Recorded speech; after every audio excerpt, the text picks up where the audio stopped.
ఈ ఎన్నికలో కూటమి ప్రభుత్వ అభ్యర్థిని గెలిపించడానికి మీ అందరూ కూడా కృతకృషులై కార్యోన్ముఖులై విజయ సాధనకి బయలుదేరినటువంటి తెలుగుదేశం పార్టీ కుటుంబ సభ్యులారా, అదేవిధంగా కూటమి సభ్యులకు కూడా ఈ సందర్భంగా నా హృదయపూర్వకమైనటువంటి ధన్యవాదాలు తెలుపుకుంటాను.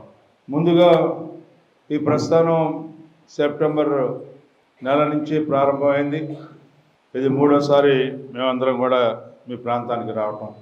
వచ్చిన ప్రతిసారి మీరు చూపించిన అభిమానం, ఆత్మీయత మేము ఎన్ని సేవలు చేసినా కూడా మర్చిపోలేనిది, మర్చిపోకూడదని చెప్పి ఈ సందర్భంగా మనవి చేసుకుంటా ఉన్నాం. అంతేకాకుండా మీరు మొదటి విడత ఓటర్ల నమోదు కార్యక్రమం నవంబర్ 6వ తారీఖు వరకు జరిగినటువంటి నమోదు కార్యక్రమంలో, ఆ తర్వాత తొలి విడత ఓటర్ల జాబితా వచ్చిన సందర్భంలో, ఆ తర్వాత సవరణ చేసుకుంటూ మరలా ఓటర్ల జాబితాలో నమోదు చేసుకున్నటువంటి విషయం, తుది విడత ఓటర్ల జాబితా డిసెంబర్ 30కి విడుదలైతే ఆ రోజు నుంచి ఈ రోజు వరకు అంచెలంచెలుగా ఎన్ని ఓట్లు అయితే ఉన్నాయో అన్ని ఓట్ల యొక్క సమాచారాన్ని రాబట్టడానికి ఈనాడు చంద్రబాబు నాయుడు గారు ఒక కార్యక్రమాన్ని రూపొందించి ప్రతి 30 మందికి ఒక వ్యక్తిని నియోజకవర్గ స్థాయిలో నియమించుకోండి అని చెప్పి ఈ రోజున ఇక్కడ ఈ కుటుంబ సభ్యులందరూ కూడా ఈ రోజున ఇక్కడ ఆసీనులయ్యాం. ఈ రోజున మనం ఈ 250 మంది భవిష్యత్తులో కూడా మనందరం కూడా ఏ ఎలక్షన్ వచ్చినా కూడా వీళ్ళే మనకి పోరాటం చేసే నాయకులు, నాయకత్వం చేయగలిగినటువంటి లక్షణాలు కలిగిన వాళ్ళు.